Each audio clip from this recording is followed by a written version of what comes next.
Live from Israel. It is now 10 p.m.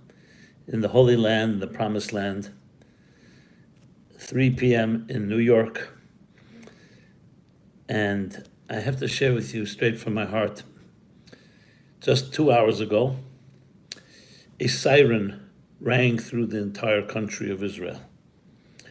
A siren that captured and commemorates what is called here Yom HaZikaron, Memorial Day, remembering. It's to honor the fallen soldiers, the fallen military that have defended Israel and its people from the beginning. When the siren rang, we were driving in a car. The car stopped. We all got outside and stood solemnly, as did millions of others across the country. Extremely moving, extremely touching. At the Kotel, at the Western Wall, there was an event to commemorate and remember the most sacred act of all. A human being ready to sacrifice his or her life to protect and defend innocent men, women, and children. That's where we are right now. Tonight, all the stores are closed, all restaurants are closed, all honoring these sacred people, these sacred souls that have done so much, given their lives to protect others. I have no words. It just brings tears to your eyes. So I've been here the last few days. Last Wednesday night, I had the deep honor and privilege to visit a army base at a place called Sa'alim in the south of Israel, literally a few miles, 10, 15 minutes from Rafah, the south of Gaza. And I met these young soldiers, 20-year-olds, 21-year-olds. And I spoke for them. And we honored and celebrated together. I had to tell them that I'm embarrassed. I was embarrassed to stand before you, I said. You are the heroes. You are giants. I stand with humility and in awe, and you should see their exuberance, their vigilance, their commitment with joy. God forbid, who knows what will happen the next day when they enter into Rafah. And I spoke about that with them. You should have seen how they lined up afterwards.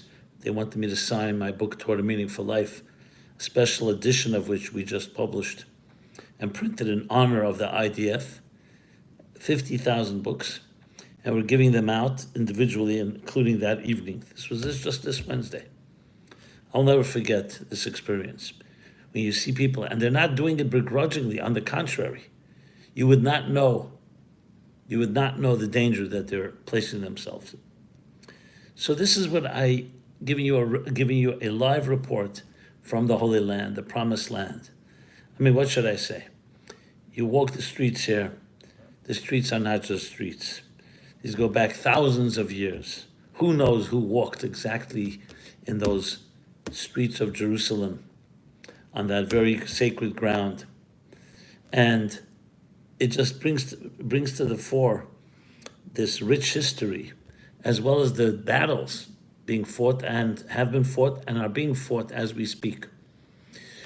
So in that spirit, let me share with you a few thoughts. The Yom HaZikaron is one of the most sacred things we can do, is to remember. We remember those that were here before us. We remember their sacrifices, the prices they paid. We remember their legacies. We remember their commitment. Not just to remember, but also to channel and to learn from it as an example that inspires us to do what is right. We're living in historic times. And I've said this a number of times in my programs and videos. Historic times. There is actually a battle of right and wrong and good and evil going on. Not to suggest that some people are totally evil and some people are totally good. But when you can have that ambiguity after a genocide, after the brutal atrocities perpetrated, and what we know, I was writing with the person who wrote us down to the Gaza area. He's a long-time Israeli. He's been a driver. He's been around. He says to me, whatever you've heard, it's far worse. So when you hear that, and all the justifications, listen, we, the Jewish people, were murdered, were massacred, worst, most brutal fashion, most dehumanized fashion during the Holocaust.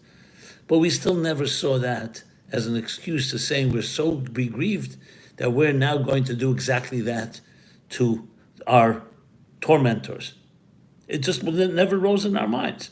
On the contrary, the greatest revenge of a healthy person is to build their lives. We're not identified and we're not defined by our enemies. So we are really dealing with a real moment of truth of the issue of what is right, what is wrong. Moral clarity is what it's called, which does not leave room for any ambiguity. Certain things are just lines you never cross. So here, as I walk and I see the people and I talk to individuals, I see it come alive in the most glaring fashion. And then when you hear the contrast, these soldiers, they're not even aware, to the most extent. They're not, for more or less, I would say most of them are not even aware of what's going on in the campuses and the universities of the United States. They're not aware of the politics, and they frankly don't even care. They are busy fighting a life of a life and death battle of what is right and what is wrong, and the protection of innocent citizens.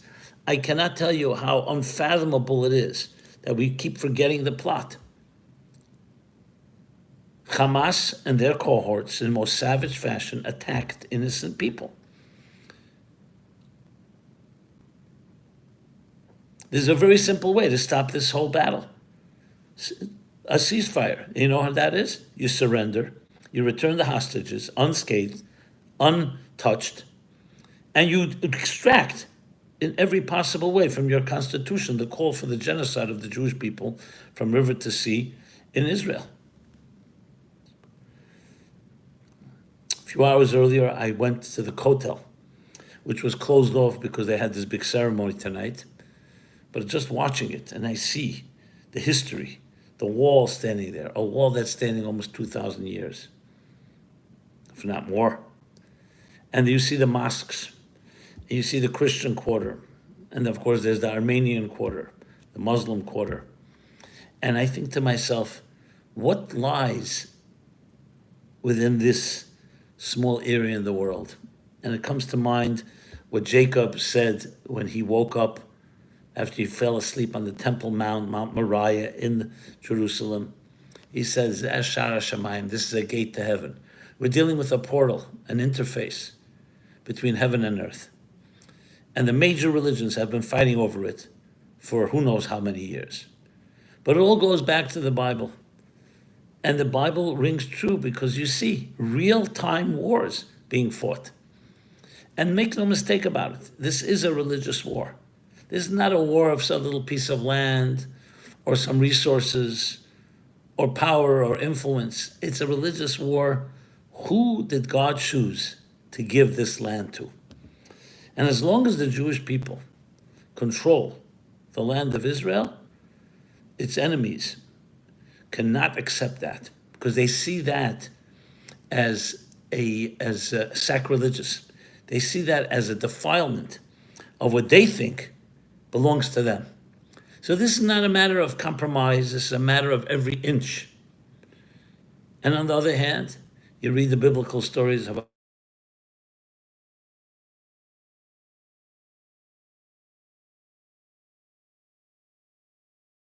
one second here. Why is that not just a given? And it brings to mind what I've mentioned not many times, and I've said it to the soldiers as well. At night I said to them, I said, look, it says in the Medrash says something very fascinating. It says like this, that if the nations of the world knew the blessings that they received from the Holy Land and from the Jewish people and from Jerusalem and from the Holy Temple, instead of attacking it, they would surround it with legions to protect it from any enemy. So this is a place of blessings. When the Bible says, those that bless you shall be blessed. That is the ultimate battle here, which is perhaps the reason why, as we call the miner's canary, every time the Jews are attacked, wherever they may be, not much after that begins attack on other people, on other minorities, on other individuals. The lightning rod of history. So all this comes to mind, and it's even hard to capture in words when you walk the paths of this promised land. So my report from the Holy Land, I share with you great optimism that despite the fact that we're dealing with challenges, and yes, unfortunately, bloodshed and deaths of innocent people, I see, when I look out at the hills and the valleys, traveling north and south in the promised land, I see the future. I see the vision of the prophets, the biblical prophets, the vision of Moses, the vision of God himself, that this is a land that will bring blessing to the world. You see how much it dominates. And the blessing is that it'll teach the world that ultimately we have a job to do, to spiritualize this material world and to teach every human being on earth that you were created in the divine image. And this is Jews and Christians and Muslims and Buddhists and atheists and agnostics and everything over and under and in between.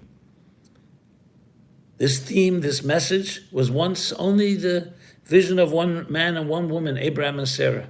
But it became, over the years, it took time. It took thousands of years that it became the standard of what we call freedom today, what we call human rights.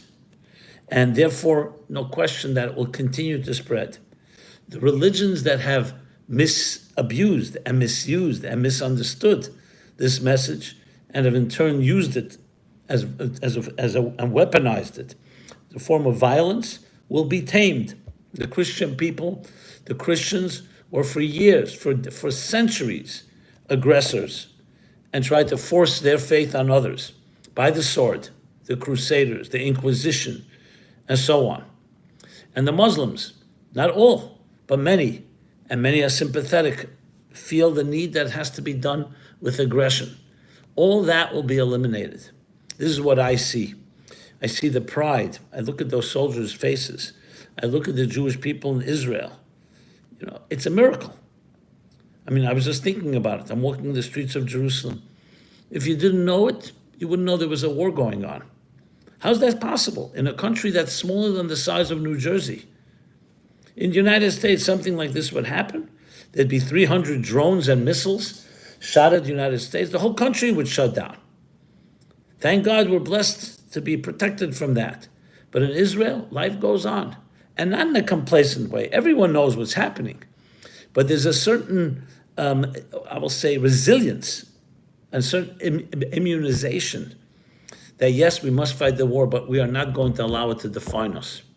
So there's a real living miracle going on as we speak. And many great soldiers have fallen for the sake of protecting others, for the sake of protecting Israel. And we honor that in this Yom HaZikaron, in this Memorial Day. But we also look at the way we honor their memory is by continuing on with fortitude and courage and strength and confidence in our moral vision. This is not about playing defense. It's about the best defense being offense. And that offense is that we have a vision of light, a vision of love, a vision of total coexistence, of discovering the harmony within diversity that every human being on this earth created in the divine image. Unfortunately, when there are bad players and out there, you have to do what it takes to protect ourselves. We know that from World War II, from previous wars. It's not because we like to kill the enemy. It's because we have no choice. They're a threat. They're a threat to the very welfare of the human race. What is going on in the United States on the campuses is a travesty that, at the end of the day, I still believe in the positive side of it, which is it's revealing people's faces. Let them expose themselves. Let the universities have to now deal on their boards with what they have demonstrated, the discrimination, the exact opposite, the antithesis of everything an academic university should stand for. I speak to men and women that I'm meeting here in Israel. There's this, the word is that this absolute unwavering commitment and belief that we shall prevail as we have always prevailed. So, my friends, my warm regards coming from the Holy Land and Promised Land. It's so powerful to see. It's an inspiration. These soldiers that I met, I mean, what can I tell you? They are unbelievable, unbelievable. Their commitment, and it's like seamless, And I contrast that to the young men and women who are protesting in the campuses. What do they stand for? What prices have they paid? They don't even know what they're fighting for. Most people in America are so complacent, lethargic when it comes to values. I mean, it's astounding to see that contrast, but it's very inspiring. And God should bless that also these soldiers and the ones that came before them that did fall, that there should no longer be any losses and no more casualties. Families that have been shattered should only be consoled and comforted to know that their children who fell in the previous wars and the previous losses, including in this one since October 7th, have done the greatest possible thing. They've sanctified God's name. They've sanctified and brought sanctity to this world, fighting for the good cause. And wherever we may be, let me tell you this, the blessings that Israel will bring to the world will continue to grow. And we need to appreciate it. Each in our own way, in our sphere of influence, need to spread that word. A light unto nations, a light unto the world, a light that the export is not startup nation of technology and financial vehicles, but rather the message that from Zion, from Jerusalem comes the great divine light of clarity of what it means to be a human being, what it means to be a divine human being created in the divine image, living up to the best possible way that a human being can be. And I have, I've been literally transformed when I see and hear this. And here I am on this Yom HaZikaron, which leads to the Independence Day of Israel, that even though Israel goes back long before 1948, we're going back thousands of years, and yet there are in modern times miracles and events that have happened that brought this country to life, that brought its people to life. May that continue to be blessed and to bring more light and more inspiration to us all. It's a beautiful expression that it says in the Medrash that in the future, Israel will spread all over the world. And that's not in a matter of conquest. The spirit of Eretz Yisrael, which is the spirit of transforming the material into a spiritual environment, will spread all over the world. And that will become the standard of what we all look forward to. So at the end of the day, despite the pain, despite the losses, there's such beautiful things to report. And this is my short dispatch from the Promised Land, from the Holy Land. I hope each of you are well and be blessed, have much joy and much nachas and much blessings from your own self, from your families, and everywhere in the world.